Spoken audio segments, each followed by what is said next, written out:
নমস্কার, দেখছেন আরোহী নিউজ। আমার বাংলা নিয়ে আপনাদের সঙ্গে আমি রয়েছি মাসুমা। আর শুরুতেই যে গুরুত্বপূর্ণ খবরের দিকে নজর রাখবো। ফের প্রধানমন্ত্রী নরেন্দ্র মোদীকে চিঠি দিলেন মুখ্যমন্ত্রী মমতা বন্দ্যোপাধ্যায়। ভ্যাকসিনের আমদানি বাড়াতে হবে, পাশাপাশি বাড়াতে হবে ভ্যাকসিন প্রস্তুতকারক সংস্থার পরিমাণও। এছাড়াও বিদেশ থেকে যথেষ্ট পরিমাণে ভ্যাকসিন আমদানি করতে হবে। একাধিক দাবি জানিয়ে প্রধানমন্ত্রী নরেন্দ্র মোদীকে চিঠি দেন রাজ্যের মুখ্যমন্ত্রী মমতা বন্দ্যোপাধ্যায়।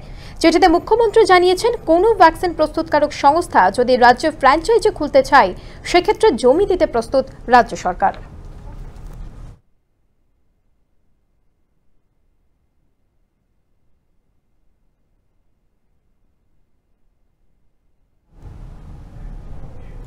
করোনা সংক্রমণ ঠেকাতে আরও এক স্বস্তির খবর। তার কারণ 2 থেকে 18 বছর বয়সী সমস্ত শিশু এবং কিশোর কিশোরীদের উপর কোভ্যাক্সিন ট্রায়ালের যে সিদ্ধান্ত, সেই সিদ্ধান্তে কিন্তু শিলমোহর দিল ভারত বায়োটেক। করোনার বাড়বাড়ন্ত ঠেকাতে রাজ্য তথা দেশে আপামর জনসাধারণের উদ্দেশ্যে শুরু হয়েছে টিকাকরণ প্রক্রিয়া। ইতিমধ্যেই ভারতবর্ষে কোভ্যাক্সিন দেওয়া শুরু হয়েছে। তবে এতদিন পর্যন্ত শুধুমাত্র 18 বছরের ঊর্ধ্বে সকলের করোনা টিকা প্রদানের কথাই উল্লেখ করা হয়েছিল। কিন্তু এবার দ্বিতীয় এবং তৃতীয় দফায় 2 থেকে 18 বছরের মধ্যে সকল শিশুদের বা কিশোর কিশোরীদেরকে কোভ্যাক্সিন ট্রায়াল দেওয়ার নির্দেশ দিল ভারত বায়োটেক। হায়দ্রাবাদ ভারত বায়োটেকের তরফ থেকে দেওয়া সম্মতির দ্বারা মঙ্গলবার থেকে চিকিৎসকদের পরামর্শ অনুযায়ী শুরু হয়েছে বাচ্চাদের টিকাকরণ। প্রসঙ্গত, এক্ষেত্রে প্রথমবার ভারতবর্ষে 2 থেকে 18 বছরের সকল শিশুদের ভ্যাকসিন দেওয়ার কথা উল্লেখিত হয়েছে ভারত বায়োটেকের নির্দেশিকায়।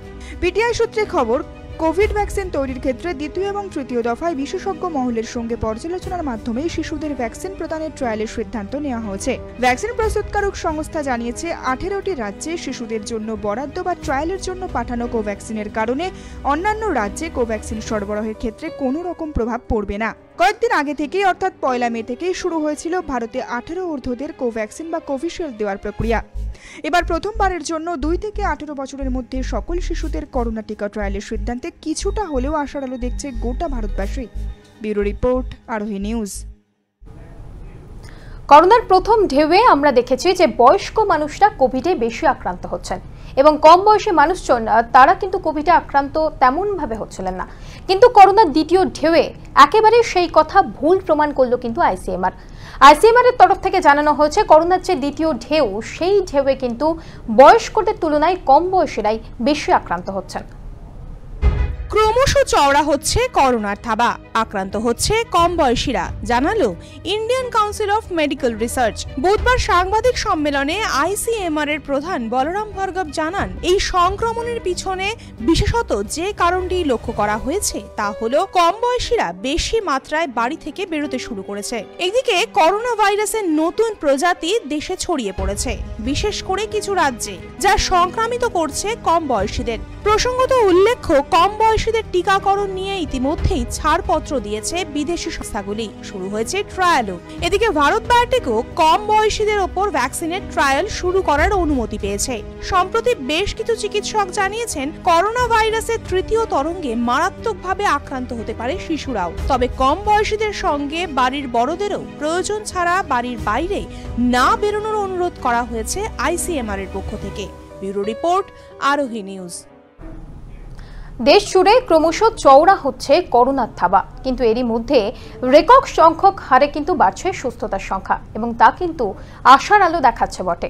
এবং এরই মধ্যে সংক্রমণের সংখ্যা কমেছে দিল্লি এবং মহারাষ্ট্রে।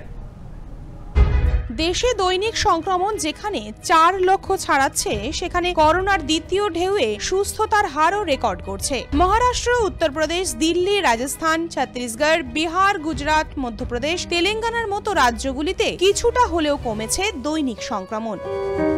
উল্লেখযোগ্য, 18টি রাজ্যের মধ্যে কেন্দ্রশাসিত অঞ্চলে সামান্য হলেও কমেছে সংক্রমণ। আশার আলো জাগিয়ে দিল্লি, মহারাষ্ট্রের সংক্রমণ কিছুটা হলেও কম। শেষ 2 সপ্তাহে মহারাষ্ট্রের পুনে, নাগপুর, পালঘর ও নাসিকে কমেছে দৈনিক সংক্রমণ। অন্যদিকে উত্তরপ্রদেশের লখনৌ, কানপুর, বারাণসী, মধ্যপ্রদেশের ভোপাল, গোয়ালিয়র, গুজরাটের সুরত, বিহারের পাটনা, ঝাড়খণ্ডের রাঁচি, ছত্তিশগড়ের রায়পুর, দুর্গ, রাজস্থানের কোটাতেও কমেছে সংক্রমণ, যা স্বস্তি দিয়েছে কেন্দ্রীয় স্বাস্থ্য মন্ত্রককে। বেশ কিছু রাজ্যের দৈনিক সংক্রমণ রীতিমতো ভাবাচ্ছে চিকিৎসকদের। কেন্দ্রীয় স্বাস্থ্য মন্ত্রকের বুলেটিন অনুযায়ী শেষ 24 ঘন্টায় দেশে আক্রান্ত 3,48,421 জন। সেখানে মৃত্যু হয়েছে 4,205 জনের। উল্লেখযোগ্যভাবে বুধবার 3,56,338 জন সুস্থ হয়েছেন, যা করোনার দ্বিতীয় ঢেউয়ে আশার আলো দেখাচ্ছে। সংক্রমণ দিন দিন বাড়লেও উপসর্গহীন বা মৃদু উপসর্গ থাকা আক্রান্তদের ক্ষেত্রেও সুস্থতার হার আশা জাগাচ্ছে। দেশের যে সমস্ত রাজ্যগুলিতে দৈনিক সংক্রমণ বাড়ছে সেই 16টি রাজ্যের মধ্যে কর্ণাটক, কেরালা, তামিলনাড়ু, পশ্চিমবঙ্গ, পাঞ্জাব, আসাম, হিমাচল প্রদেশ, মেঘালয়, ত্রিপুরা উল্লেখযোগ্য। তবে মোট সংক্রমণের তুলনায় গোটা দেশে শেষ 24 ঘন্টার মৃত্যুহার 1.09%। পশ্চিমবঙ্গের মৃত্যুহার 1.22%, যার তুলনায় সুস্থতার হার অনেক বেশি। ব্যুরো রিপোর্ট, আরোহী নিউজ। আমার বাংলা এখনই সময় একটা ছোট্ট বিরতির সঙ্গে থাকুন, ফিরে আসছি বিরতির পর।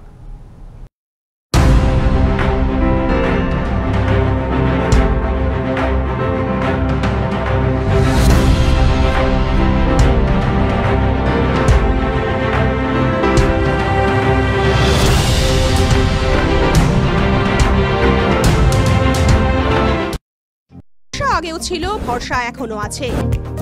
উড়ানের স্বপ্ন পুরানে আমরাই সেরা, আমরাই ভবিষ্যৎ। Talento aviation services private limited. এক ডাকেই যাকে পাই, আরোহী ফাউন্ডেশন একেবারেই তাই। 8 থেকে 80-র জন্য এক ডাকে সাড়া দেয় আরোহী ফাউন্ডেশন।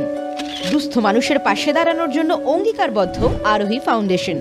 ছাত্রছাত্রীদের সফল ভবিষ্যতের জন্যই নিবেদিত আরোহী foundation. Arohi Foundation, solution for every need. Your bazaar, our bazaar.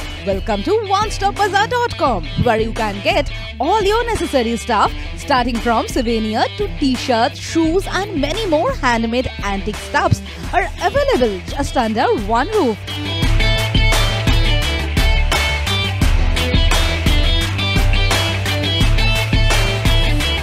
Our stores are available at airports like Kolkata, Guwahati, Imphal, Bagdogra, and you can also find us at City Center too. We are just one click away to serve your need. Visit onestopbazaar.com or www.onestopbazaar.com. Feel the Indiana.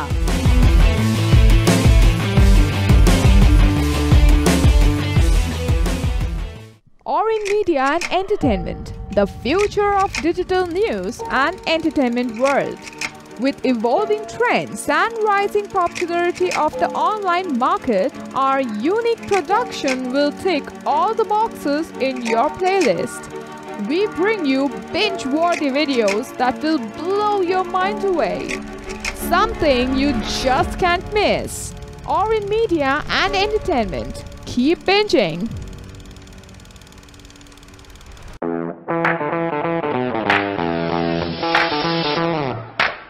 Welcome to Takeoff Aviation and Management Academy.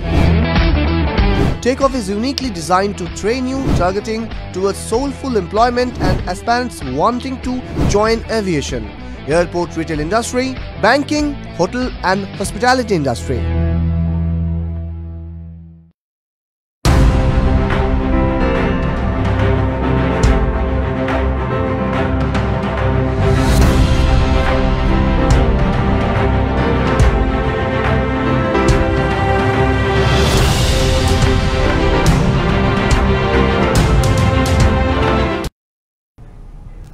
ফিরলাম বিরতির পর, নজর রাখবো পরবর্তী খবরে। ইতিমধ্যেই মাধ্যমিক পরীক্ষায় স্থগিতাদেশ দিয়েছে মধ্য শিক্ষা পর্ষদ। তবে মাধ্যমিকের পর এবার উচ্চ মাধ্যমিক পরীক্ষাও পিছিয়ে যেতে পারে, এমনটা ইঙ্গিত দিল উচ্চ মাধ্যমিক শিক্ষা সংসদ। উচ্চ মাধ্যমিক শিক্ষা সংসদ সভাপতি মহুয়া দাস জানান, মাধ্যমিক পিছলে উচ্চ মাধ্যমিকও পিছবে। তার কথায়, পরীক্ষার্থীদের জীবনের মাস্ক দেখা যায়নি, তেমনই নেই কোনো সোশ্যাল ডিস্ট্যান্সিং।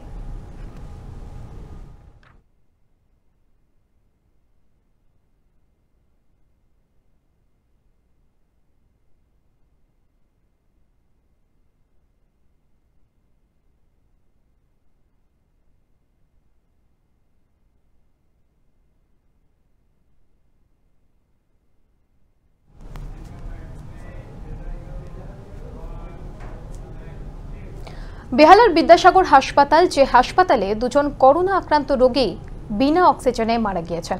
তবে পার্থ চট্টোপাধ্যায় সেই দুই পরিবারের পাশে থাকার আশ্বাস দিয়েছেন। সকালে যখন এই ঘটনাটি ঘটে তখন জ্যোতিকা নাথ তার পরিবারের অলোকনাথের সাথে আমি ফোনে কথা বলেছিলাম, অন্যান্য সদস্যদের সাথেও আমি কথা বলেছিলাম। পরবর্তীকালে এ খবরও পাই যে মনোয়ারা বেগম 125 নম্বর ওয়ার্ডে ঠাকুরপুকুরে তিনিও পরলোক গমন করেছেন। আমরা ইতিমধ্যেই বিদ্যাসাগর হাসপাতালের কর্তৃপক্ষের সঙ্গে কথা বলে, স্বাস্থ্য দপ্তরের সঙ্গে কথা বলে, যাতে এখানে অক্সিজেনের সাপ্লাই, রেগুলেটর এগুলোকে বাড়ানো যায় তার আবেদন করেছিলাম। ইতিমধ্যেই কিছুটা কাজ এগিয়েছে, কিছু সাপ্লাই বাড়ানো হয়েছে এবং যন্ত্র কিছু এসছে অক্সিজেন তৈরি করবার, এবং প্রয়োজন হলে আরও সেটাকে বাড়ানো হবে। আমাদের প্রধান লক্ষ্য হচ্ছে অক্সিজেন সাপ্লাইটা যেন থাকে, তার জন্য তো পার্লার বিয়ে আমরা করেছি। শহরে অক্সিজেনের অভাব, আর এবার অক্সিজেনের যোগান দিতে বিশেষ উদ্যোগ চেতলা অগ্রণী ক্লাবের। ববি হাকিমের হাত ধরে অক্সিজেন কনসেন্ট্রেটরের উদ্বোধন করল চেতলা অগ্রণী ক্লাব। অক্সিজেনের অভাবে মৃত্যু প্রতিরোধে একের পর এক ব্যবস্থা করছে রাজ্যগুলি। কোথাও বসানো হচ্ছে অক্সিজেন প্ল্যান্ট, কোথাও আবার বাড়ানো হচ্ছে সিলিন্ডার উৎপাদন। অক্সিজেনের ঘাটতি মেটাতে এমনই এক উদ্যোগ গ্রহণ করল চেতলা অগ্রণী ক্লাব। বুধবার ক্লাবের তরফে অক্সিজেন কনসেন্ট্রেটর উদ্বোধন করেন কলকাতা পুরসভার প্রশাসক মণ্ডলীর চেয়ারম্যান ফিরহাদ হাকিম। তিনি জানান, আপাতত 20টি অক্সিজেন কনসেন্ট্রেটরের ব্যবস্থা করা গেছে, যার মূল্য প্রায় লাখখানেক টাকা। 9831104656 এই নম্বরে ফোন করলেই এই মেশিন রোগীর প্রয়োজন মতো বাড়িতে পৌঁছে দেবেন চেতলা অগ্রণী ক্লাবের সদস্যরা। লোক আমাদের বিভিন্ন অক্সিজেন কনসেন্ট্রেটর দিয়েছে। যেহেতু অক্সিজেন সিলিন্ডার বারবার করে রিফিলিং করতে হয়, অক্সিজেন সিলিন্ডারকে নিয়ে যাওয়া, রিফিলিং করিয়ে নিয়ে আসা, তারপরে আবার তার মিটার জোগাড় করা একটা ঝামেলা। তাই আমরা 20টা অক্সিজেন কনসেন্ট্রেটর, যেগুলো দাম প্রায় লাখ টাকা হবে, এইটা আমরা জোগাড় করেছি চেতলা অগ্রণী ক্লাবের তরফে। এইটা আমাদের ছেলেরা, একটা ফোন নাম্বার আছে, এই ফোন নাম্বারে যোগাযোগ করলে আমরা গাড়ি করে অক্সিজেন কনসেন্ট্রেটর নিয়ে যাব তার বাড়িতে, তাকে ফিট করে দেবো অক্সিজেন। গোটা কলকাতায় যদি এই ব্যবস্থা করা হয় তাহলে অনেকেই উপকৃত হবেন। ইতিমধ্যে এই মেশিন 2জন করোনা আক্রান্ত রোগীর কাছে পৌঁছানো হয়েছে এবং এই পরিষেবা একেবারেই বিনামূল্যে দেওয়া হচ্ছে। ব্যুরো রিপোর্ট, আরোহী নিউজ। রাজ্যের বিভিন্ন জায়গায় টিকাকরণ নিয়ে বেহাল দশা, কিন্তু এই পরিস্থিতিতে দাঁড়িয়েও ঝাড়গ্রামে দেখা গেল এক অন্যরকম চিত্র। সেখানে কিন্তু শান্তিপূর্ণভাবে নির্বিঘ্নে চলছে টিকাকরণ। দেশ তথা রাজ্যে যখন করোনার সংক্রমণ ঊর্ধ্বমুখী, তখন বারবার টিকাকরণে জোর দিচ্ছেন চিকিৎসকরা, কিন্তু একাধিক জায়গায় দেখা যাচ্ছে টিকা দেওয়া নিয়ে হচ্ছে সমস্যা। প্রথম ডোজ যেমন দেওয়া হচ্ছে না, তেমন দ্বিতীয় ডোজ নিয়েও সমস্যা দেখা দিচ্ছে অনেক জায়গায়। কিন্তু এই সমস্যার পরিস্থিতিতেও এক অন্য দৃশ্যের সাক্ষী থাকলো ঝাড়গ্রাম। এখানে টিকাকরণে কোনো সমস্যা নেই, দুপাশে দেখা যাচ্ছে 2 ধরনের টিকার লম্বা লাইন। তবে অসুবিধার বিষয়, লাইনে কোনো রকম কোনো কোভিড বিধি মানা হচ্ছে না। নির্দিষ্ট দূরত্ব তো দূর, একে অপরের ঘাড়ে উঠে যাওয়ার জো এখানে। মূলত এই সমস্যার কারণ হিসেবে উঠে আসছে ঝাড়গ্রাম শহরে 2 জায়গায় চলছে এই টিকাকরণ, তাই স্বাভাবিকভাবেই ভিড় বাড়ছে। তাই সাধারণ মানুষের দাবি, আরও যদি কয়েকটা টিকাকরণ সেন্টার চালু করা যেত তাহলে হয়তো এই ভিড় এড়ানো সম্ভব হতো।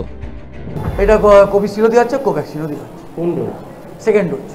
এটা কি সাফিসিয়েন্ট আছে? সাফিসিয়েন্ট মানে চলছে মোটামুটি, আমার তো ইয়ে নেই, চলছে। না না সেরকম তো নয়, আমাদের ডেলি চলছে ভাই, ডেলি তো আসছে।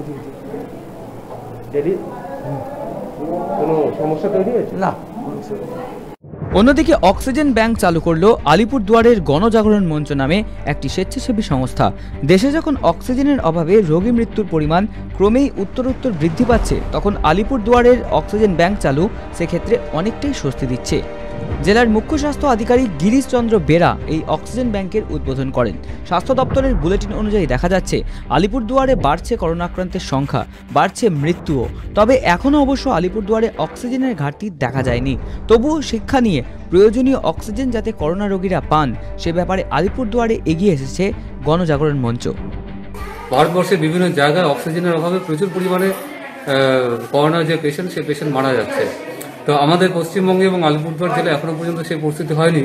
তো সেই পরিস্থিতি যাতে আলিপুরদুয়ার জেলাতে না হয়, সরকারি যে অফিস রয়েছে বা সরকারিভাবে অক্সিজেনের যে সাপ্লাই রয়েছে তার একটা লিমিটেশন থাকে।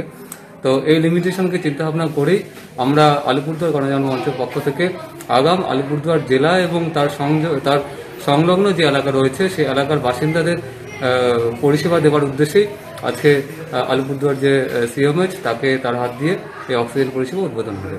মানে এই অক্সিজেন পরিষেবা সবাই পাবেন, তবে করোনা সংক্রমিত দুস্থ পরিবারের যে সমস্ত ব্যক্তিরা রয়েছেন তাদেরকে সম্পূর্ণ বিনামূল্যে দেওয়া হবে। প্রাথমিকভাবে 10টি অক্সিজেন সিলিন্ডার নিয়ে এই পরিষেবা চালু হলো। কোভিড রোগীদের অক্সিজেন বিনামূল্যে দেওয়া হবে বলেই জানিয়েছেন কর্মকর্তারা। যে কোভিড অতিমারির সময়ে আমরা রয়েছি, সেরকম সময়ে মানুষের পাশে দাঁড়ানোটা অত্যন্ত গুরুত্বপূর্ণ একটা ব্যাপার। তো সেই কাজের দায়িত্ব নিজেরা কাঁধে নিয়েছেন গণজাগরণ মঞ্চের যারা কর্মী আছেন সকলে। এটা একটা ভালো দিক আজকের দিনে, অন্তত যে অক্সিজেন সাপ্লাইয়ের ক্ষেত্রে অনেক সমস্যা আছে এবং কিছু অতিরঞ্জিত আছে। তো আমাদের জেলার ক্ষেত্রে আমি অন্তত বলতে পারি যে অক্সিজেনের সমস্যা এই মুহূর্তে নেই, কিন্তু তার সত্ত্বেও বলবো সরকারি উদ্যোগের পাশাপাশি বেসরকারি উদ্যোগ সবসময় স্বাগত। এবং গণজাগরণ মঞ্চের পক্ষ থেকে এই যে উদ্যোগটা নেওয়া হয়েছে, যদি কোনো মানুষ কোথাও কোনো অক্সিজেনের সমস্যায় পড়েন তারা সেটা পাশে দাঁড়াতে পারবেন এবং সেই সাপ্লাইটা দিতে পারবেন। ভবিষ্যতে পরিস্থিতি যাতে হাতের বাইরে না যায় সেই কারণেই অগ্রিম ব্যবস্থা নিয়ে অক্সিজেনের যোগান পর্যাপ্ত রাখছে এই সংস্থা। ব্যুরো রিপোর্ট, আরোহী নিউজ। 2021-এর বিধানসভা নির্বাচনের পরাজিত প্রার্থী ফুয়াদ হালিম, কিন্তু হেরে গিয়েও থেমে থাকার মানুষ টানতে নেই। মানুষের পাশে আগের মতোই দাঁড়াচ্ছেন ফুয়াদ হালিম। দলমত নির্বিশেষে যে মানুষটির ওপর 100% ভরসা করতে পারেন সকল শ্রেণীর মানুষ, তিনি হলেন ডক্টর ফুয়াদ হালিম। নমস্কার ডাক্তারবাবু, আপনাকে অনেক স্বাগত। নমস্কার, ধন্যবাদ আমাকে এই ইন্টারভিউতে ডাকার জন্য। আমরা প্রথমে আপনার কাছে যেটা জানতে চাইব সেটা হচ্ছে, আমরা জানি যে আপনি আগের বছর লকডাউনের সময় আপনি করোনায় আক্রান্ত হয়েছিলেন, তারপর থেকে আপনি 7 বার প্লাজমা দান করেছেন। এই 7 বার প্লাজমা দান করার এই অনুভূতিটা কেমন এবং আপনি কিভাবে উৎসাহিত করবেন বাকিদের? আমি ছোটবেলা থেকে রক্তদান আন্দোলনের সঙ্গে যুক্ত আছি। স্কুলে পড়াশোনা করার সময় আমার ব্যাচমেট মারা গিয়েছিল রক্তের অভাবে, ফলে আমাদের স্কুলের ব্যাচের একটা সেন্টিমেন্ট আছে রক্তদান আন্দোলনের বিষয় নিয়ে। তাহলে তখন থেকেই রক্তদান করে আসছি এবং এর পরবর্তীকালে যখন আমার কোভিড হয়, স্বাভাবিকভাবেই কোভিড প্লাজমা দান করার কাজটা আমি শুরু করে দিই এবং জানুয়ারি মাস অবধি আমি রেগুলারলি দিয়েছিলাম 6 বার। এবার টিকাকরণ করার আগে আমি ভাবলাম যে আমার অ্যান্টিবডিটা একটু আমি দেখে নিই, কম ছিল জানুয়ারি মাস অবধি। দেখা গেল যে আমার শরীরের মধ্যে পর্যাপ্ত পরিমাণ অ্যান্টিবডি আছে এবং ডিপার্টমেন্ট থেকে মেডিকেল কলেজে বললো যে আপনি প্লাজমা দিতে পারেন। ফলে তাই জন্যে আমি 7ম বার প্লাজমা দিয়েছি এবং ভালোই লাগছে। এবং প্লাজমা কতগুলো নির্দিষ্ট গ্রুপ অফ পেশেন্টস যারা কোভিড আক্রান্ত তাদেরকে সাহায্য করার একটা ভূমিকা আছে, এমনটি গবেষণার মধ্যে থেকে আমরা জানতে পেরেছি। ফলে সেই সব রোগীদের কাছে যদি প্লাজমা সঠিক সময় পৌঁছে যায় তাহলে কিন্তু তারা উপকৃত হতে পারেন। এবং আমার 7 বার দান করার মধ্যে থেকে প্রায় মোটামুটি 18 থেকে 21 জন পেশেন্ট তারা আমাকে সুযোগ দিয়েছে, তাদেরকে সাহায্য করা, তাদের কাছে আমি কৃতজ্ঞ। আমরা মোটামুটি সবাই জানি যে আপনি অত্যন্ত স্বল্প মূল্যে ডায়ালিসিস করে থাকেন, কিন্তু বিষয়টা হচ্ছে যে এই যে ডায়ালিসিস করেন আপনি, এইটা সম্ভব হয় কি করে? এত কম টাকায় কিভাবে সম্ভব এই ডায়ালিসিস করা? আমরা 3টে জিনিসের উপরে আমাদের খরচটা কমাই। এক হলো যে আমাদের কোনো নো ফ্রিলস ইনফ্রাস্ট্রাকচার বলি। নো ফ্রিলস বলতে যেমন আমাদের কোনো এয়ার কন্ডিশনিং নেই, আমাদের কোনো লিফট নেই, আমাদের যেই চাদরটা পাতা হয় বেডের উপরে, আমরা বছরে 2টো চাদর পেশেন্টদেরকে দিয়ে দিই, তারা বাড়ি থেকে সেটাকে ধুয়ে নিয়ে আসে। ফলে আমাদের এই যে ধোয়ার খরচটা আমরা বাদ দিয়ে দিয়েছি। ফলে আনুষঙ্গিক যেগুলো খরচ, যেগুলো ডায়ালিসিসের সঙ্গে সরাসরি যুক্ত নেই, যেখানে পেশেন্ট পার্টির পরিবার স্বজন তারা সহযোগিতা করলে ওই খরচটাকে কমাতে পারে, সেটা আমরা কিন্তু ব্যবহার করি এখানে, যেটাকে বলি নো ফ্রিলস ইনফ্রাস্ট্রাকচার। ফলে নো ফ্রিলস ইনফ্রাস্ট্রাকচারের মধ্যে যেটা ডায়ালিসিসে একেবারে কোনো কাজ নেই, কিন্তু সেটা ডায়ালিসিসের খরচে জুড়ে যায়, সেগুলো আমরা বাদ দিয়ে দিচ্ছি। বড় হাসপাতালে আপনি দেখবেন যেখানে 500 বেড আছে, সেখানে একটা হিউম্যান রিসোর্স হাইরার্কি, একজন ডিরেক্টর আছে, একজন মেডিকেল সুপারিনটেন্ডেন্ট আছে, কোথাও না কোথাও ওদের বেতনটা প্রত্যেকটা বেড থেকে জোগাড় করতে হয়। আমাদের স্ট্রাকচারে সেই হিউম্যান রিসোর্স হাইরার্কি নেই, বড় একটা কর্পোরেট হাসপাতালে যেরকম হয় সেরকমগুলো নেই, ওই খরচগুলো বাদ পড়ে যায়। এরম করেছে একটা বড় খরচটা আমরা কিন্তু কমিয়ে থাকি। দ্বিতীয় যে জায়গাটা আছে, যারা আমাদেরকে ইকুইপমেন্ট সাপ্লাই করে, যারা কনজিউমেবল সাপ্লাই করে, তারা এতদিন ধরে আমাদের কাজটা দেখে তারা উদ্বুদ্ধ হয়ে তারা আমাদেরকে যে খরচে জিনিসপত্র সাপ্লাই করে এবং অনেক ক্ষেত্রে তারাই অনেকটা ডোনেট করে দেয়। ওদের পরিবারে কেউ ডায়ালিসিস পেশেন্ট হয়েছে, তারা দেখেছে এখানে যা কাজ হচ্ছে, ওদের সমস্ত যা ডোনেশন পুরোটাই হচ্ছে পেশেন্টের কাজে লেগে যাচ্ছে। ফলে তারাও কিন্তু আমাদের কাছে যে বাজারে তুলনামূলক যা রেট আছে তার থেকে অনেক কম রেটে আমরা হচ্ছে জিনিসপত্র যোগান দিই। আর 3 নম্বর, আমাদের একটা বড় ডোনার বেস আছে, মূলত আমার স্কুলের বন্ধুগুলোকে কেন্দ্র করে। তারা হচ্ছে এই যা খরচ আছে সেই খরচের সাবসিডি অংশটা তারা যোগান দিয়ে দেয়, এবং ওটা দিয়ে আমরা পেশেন্টদেরকে শুধুমাত্র সাবসিডাইজ ডায়ালিসিস করি না, অনেক ক্ষেত্রে হচ্ছে মাসে মাসে প্রায় প্রত্যেক পেশেন্টকে 1 থেকে 2 ডায়ালিসিস আমরা ফ্রিও করতে পারি। আমরা জানি অনেক দিন ধরেই আপনি বাম রাজনীতির সঙ্গে যুক্ত। এই বছর বিধানসভা নির্বাচনে আপনি বালিগঞ্জ কেন্দ্রের প্রার্থী ছিলেন, কিন্তু এই পরাজয়ের ফলে আপনার কি কোথাও কোনো অভিমান জন্মায়নি? এত কিছু করেও তারপর মানুষ যে সেটাতে সায় দিল না, সেটাতে আপনার কোনো রকম ক্ষোভ নেই? দেখুন, প্রথম জিনিস যেটা হচ্ছে গণতান্ত্রিক মানুষ হওয়ার জন্য প্রয়োজন, সেটা হচ্ছে মানুষের রায়কে হচ্ছে গ্রহণ করা। ফলে আমি নিজে গণতান্ত্রিক এটা তখনই আমি পরিচয় নিজে দিতে পারবো যখন আমি মানুষের রায়কে গ্রহণ করব। ফলে আমি মানুষের রায় সবসময় গ্রহণ করেছি, এবারও গ্রহণ করেছি। ফলে অভিমানের কোনো জায়গা নেই। আমার কাজের যেটা ধারা আছে সেই ধারাটা চলবে, আমার রাজনৈতিক মতাদর্শদের দৃষ্টিভঙ্গি আছে সেটাও বজায় থাকবে, সেটাও চলবে, এবং আমি আমার দৃষ্টিভঙ্গির জন্য যে লড়াইটা আছে সেই লড়াইটা যেভাবে আমার কাজের মধ্যে রয়েছে তেমনি আমার রাজনীতির মধ্যেও রয়েছে, থাকবেও।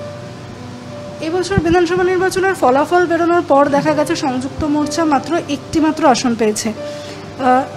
স্বভাবতই সমর্থক যারা, তাদের একটাই জিজ্ঞাসা যে কেন হলো, মানে কেন একটা সিটও বামফ্রন্ট পেল না, সেইটা কি সমস্যা হতে পারে সেই জায়গাটা? না, এখানে স্পষ্ট যে মানুষ ভেবেছে যে এই লড়াইয়ের মধ্যে ভারতীয় জনতা পার্টির বিরুদ্ধে যারা ধর্মনিরপেক্ষ যে শক্তিগুলোর মধ্যে যারা শক্তিগুলো সামনে আসছে তাদের মধ্যে যে ভরসাটা ছিল সেই ভরসাটা রাখা যাবে না, তৃণমূল কংগ্রেস এই কাজটি করতে পারবে, তাই জন্য মানুষ হচ্ছে তৃণমূল কংগ্রেসকে ঢেলে ভোট দিয়েছে।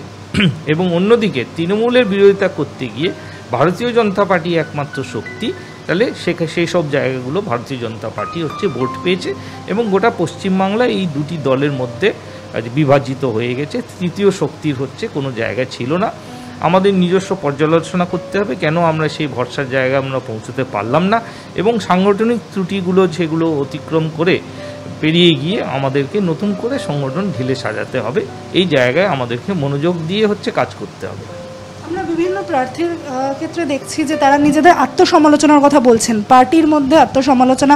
আপনার কি মনে হয় যে পার্টি ঠিক কোন পথে চললে হয়তো আমরা এই অবস্থা থেকে বেরোতে পারবো?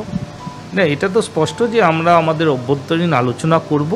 প্রকাশ্যে আলোচনার পক্ষপাতী আমি নয়, আমার যা কথা আছে আমি অভ্যন্তরীণ আমার সংগঠন দলের মধ্যে আমরা সেটা আলোচনা করব, আলোচনা করে আমরা এগোনোর পথটা খুঁজে বের করব।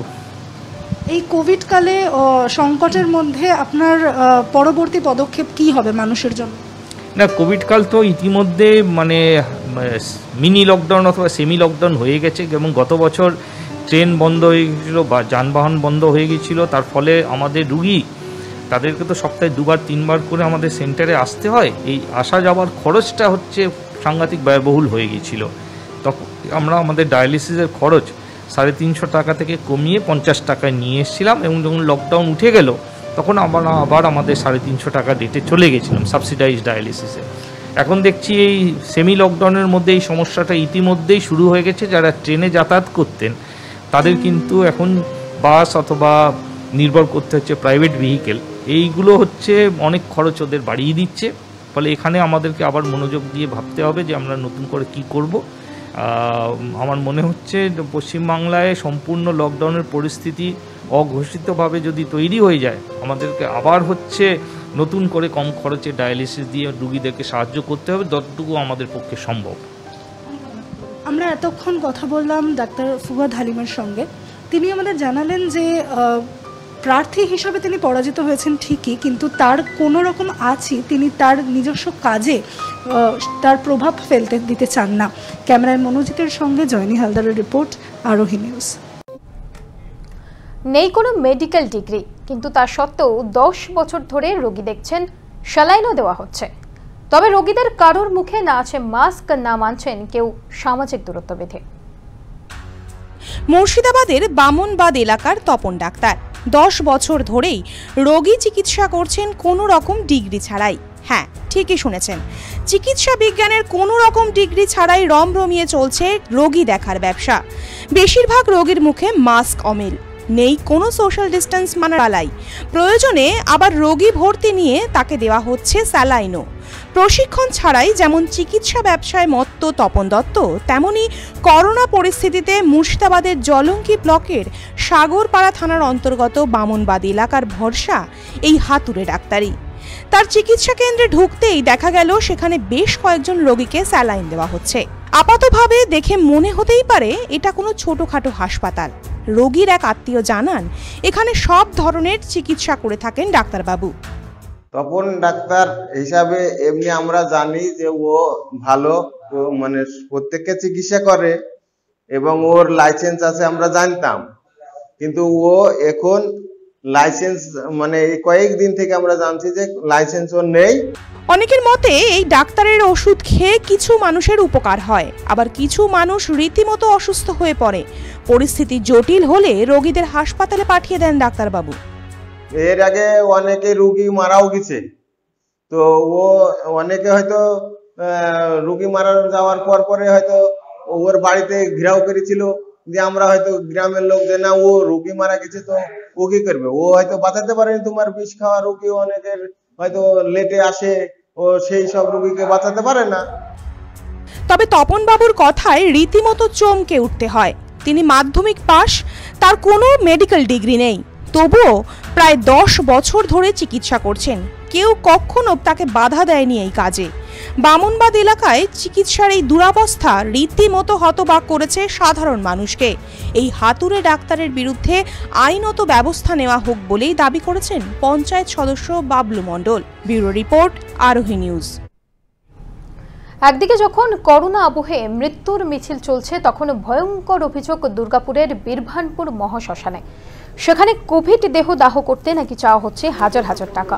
কয়েকদিন ধরেই এই ধরনের অভিযোগ আসছিল বলে জানা গিয়েছে, তবে এবার তার সামনে এলো অভিযোগ টাকা না দিলে গাড়ি থেকে দেহ নামাতে দিচ্ছে না। পরে ঘটনাস্থলে পুলিশ যায় এবং তাদের প্রত্যেককেই সতর্ক বার্তা দেয়।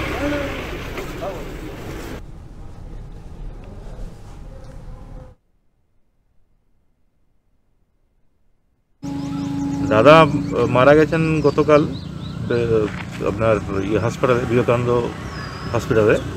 তো তারপরে এখানে বীরভানপুর শ্মশানে যখন এসেছি আমরা, এখানে রীতিমতো আপনার অরাজকতা চলছে বলতে গেলে। মানে প্রথমে তো ধরুন গাড়ি যেখানে অ্যাম্বুলেন্স বলেছিলাম সেখানে আপনার বিরাট টাকা চাইছিল। তারপর এখানে এসে বলছে আপনার ডুম বলছে যারা চাপাবে আর কি, হ্যাঁ প্রথমে বললো 15,000 টাকা লাগবে। খা খা করছে ঈদের বাজার, তার কারণ করোনার ভয়াবহ পরিস্থিতি। ব্যবসায় মন্দা বিক্রেতাদের। অন্যদিকে 500 বছরের পুরনো মসজিদ সংস্কারের আর্জি সরকারের কাছে। আর দুদিন গেলেই ঈদের চাঁদ দেখা যাবে আকাশে। ঈদের আনন্দ হাতছানি দিলেও করোনা বৃদ্ধি পাওয়া এবছর বড় করে পালন হচ্ছে না ঈদ উৎসব। ঈদের বাজারে দেখা যাচ্ছে না মানুষের ভিড়। দোকান খোলা থাকলেও বিক্রি বাটা একেবারেই হচ্ছে না বলে জানাচ্ছেন বিক্রেতারা।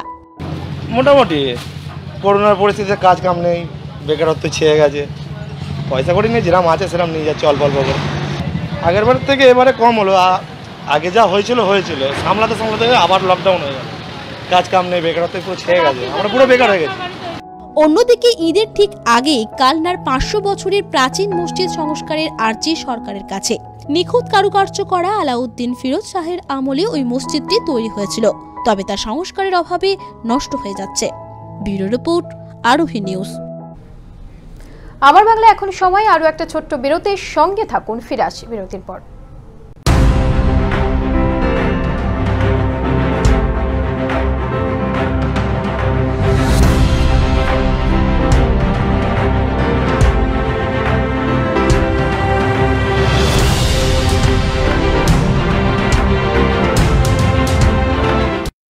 ভরসা আগেও ছিল, ভরসা এখনো আছে। উড়ানের স্বপ্ন পুরানে আমরাই সেরা, আমরাই ভবিষ্যৎ। Talento aviation services private limited. Wanna fly? Step towards 3 steps. Where we are different. World-class infrastructure, experienced faculties, hygienic atmosphere. We take all necessary precautions against COVID-19. Meet the aviation professionals and build your dream career with 3 Steps Aviation. 3 Steps Aviation! Hip hip! Hooray! Hip hip! Hooray!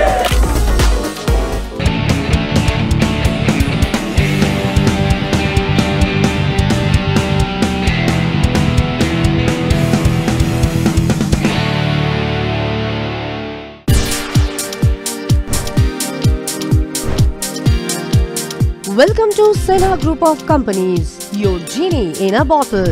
Career advancement opportunity in aviation and hospitality.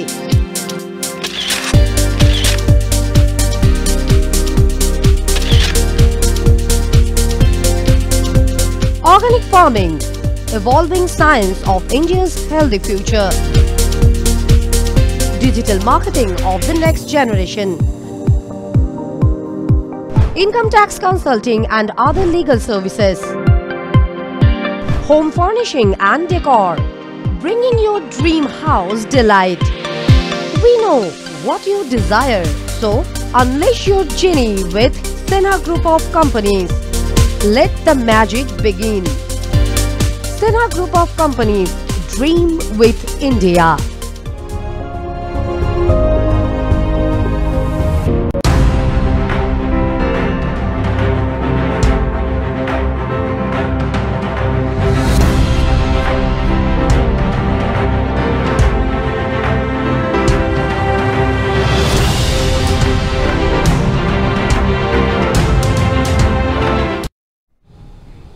Film বিরতির পর নজর রাখবো পরবর্তী খবরে। আব্বাস সিদ্দিকী, যাকে নিয়ে বেশ কয়েকদিন ধরে রাজনৈতিক মহলে নানা জল্পনা চলছে যে তিনি কি জোটের হাত ছাড়ছেন, তবে সেই কথা তিনি স্পষ্ট করে দিলেন। তার সঙ্গে প্রদেশ কংগ্রেসের সভাপতি অধীর রঞ্জন চৌধুরী থাকতে না চাইলেও এখনই জোটের হাত ছাড়তে চান না তিনি। 21 নির্বাচনে ভরাডুবি সংযুক্ত মোর্চার, এরপরে আর আইএসএফ এর সঙ্গে আর কোনো রকম সম্পর্ক রাখতে চান না বলে জানিয়েছেন প্রদেশ কংগ্রেস সভাপতি অধীর রঞ্জন চৌধুরী। তবে জোটের হাত ছাড়তে এখনই রাজি নন আইএসএফ এর প্রধান আব্বাস সিদ্দিকী। প্রথম দিকে আসন বন্টন নিয়েও সমস্যা দেখা দেয় কংগ্রেস আইএসএফ এর মধ্যে, কিন্তু শেষ বেলায় দেখা গেল কংগ্রেস বাম শূন্য বিধানসভা গঠন হলেও আইএসএফ একটি আসন পেয়ে জায়গা করে নিয়েছে বিধানসভায়। এদিকে বাম শরিকি দলগুলিও বলছেন কার্যত তাদের অন্ধকারে রেখে জোট গঠন হয়েছে। তবে এইসব কিছুকে মাথায় না রেখে জোটের সঙ্গেই থাকতে চাইছেন আব্বাস। তার কথায় হারজিত হতেই পারে, তা বলে জোট এগিয়ে যাবে না এটা হতে পারে না। বাকি যারা রয়েছেন তারা কি ভাবছেন না ভাবছেন তা আলোচনার মধ্য দিয়েই উঠে আসবে। ব্যুরো রিপোর্ট, আরোহী নিউজ। রাজ্য বিদ্যুৎ দপ্তরের দায়িত্বভার গ্রহণ করেছেন মন্ত্রী অরূপ বিশ্বাস এবং দায়িত্বভার গ্রহণের পর বুধবার প্রথম তার দপ্তরে আসেন তিনি এবং রাজ্যের যে বিদ্যুৎ সরবরাহ সংস্থা মসৃণ করার কাজের আশ্বাস দিয়েছেন তিনি। না, আমি আজকে এসেই আমার high official principal secretary ACS তাদের সঙ্গে সবার সমস্ত ডিপার্টমেন্টাল হেডদের সঙ্গে বসে আজকে আলোচনা করলাম, কথা বললাম। It's a very new department, আমাকে অনেক কিছু জানতে হবে, শিখতে হবে। কিন্তু যেটা আমার কাছে হচ্ছে যে এটা আমি আজকে অফিসারদের যেটা বলেছি যে সেটা হচ্ছে যে অন টাইম খুব দ্রুততার সঙ্গে কাজ শেষ করতে হবে। আর নাম্বার 2 হচ্ছে যে আমাদের এই দপ্তর সরকার এখনও প্রায় 850-900 কোটি টাকা ভর্তুকি দেন।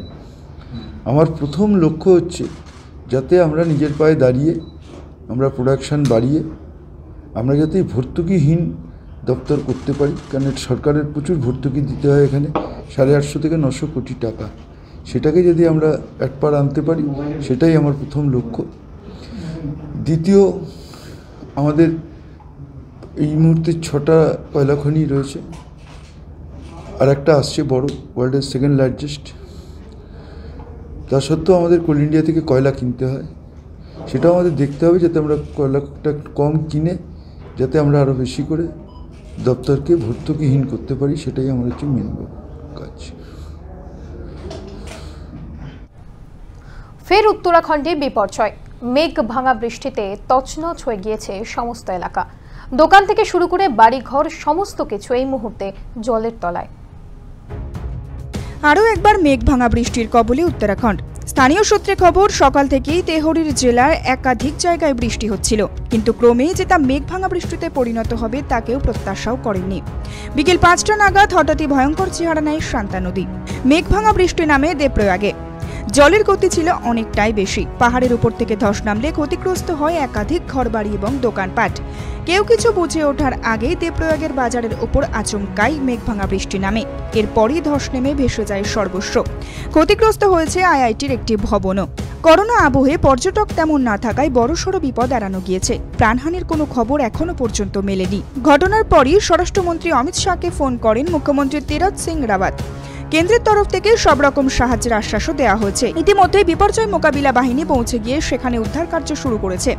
আগে ফেব্রুয়ারি মাসেই উত্তরাখণ্ডের চামোলি জেলার যোশী মঠে হিমবাহ ধসের মতো বিপর্যয় ঘটে। একের পর এক বাঁধ ভাঙে, প্রাণহানি হয় বহু মানুষের। বিশেষজ্ঞদের মতে বারবার বিপর্যয়ের সম্মুখীন হচ্ছে উত্তরাখণ্ড। তার অন্যতম কারণ বেআইনি নির্মাণ, পাহাড় কেটে বসতি এবং বৃক্ষচ্ছেদন। ব্যুরো রিপোর্ট, আরোহী নিউজ। আমার বাংলা এখনকার মতো এই পর্যন্তই। অন্যান্য সব খবরের জন্য অবশ্যই দেখতে থাকুন আরোহী নিউজ।